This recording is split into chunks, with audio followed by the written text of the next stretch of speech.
Jina langu naitwa Kanali Celestine Masalamado, mkurugenzi anayeshughulika na masuala ya operation kwenye idara ya usimamizi wa maafa, ofisi ya waziri mkuu.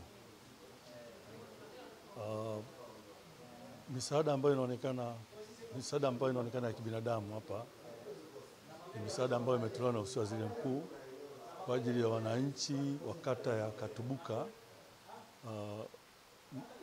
halmashauri ya manispaa ya Kigoma Ujiji, ambao walipata janga la mafuriko katika maeneo yao ambao ilileta madhara mbalimbali. Kwa hiyo kutokana na madhara hayo, ofisi ya mkuu wa mkoa iliomba msaada kutoka ofisi ya waziri mkuu kwa msaada wa kibinadamu. Kwa hiyo leo tuko hapa kukabidhi misaada hiyo. Misaada ambayo tumeleta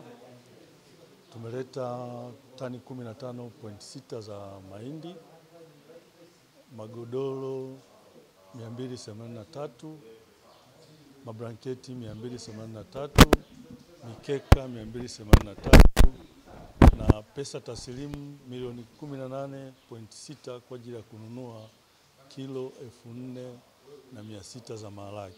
Msaada huu umetolewa kwa ajili ya kuwatosheleza wananchi hawa kwa kipindi cha mwezi mmoja, wakati wanaendelea kufanya mipango ya kurudi kwenye hali zao walizokuwa nazo pale awali.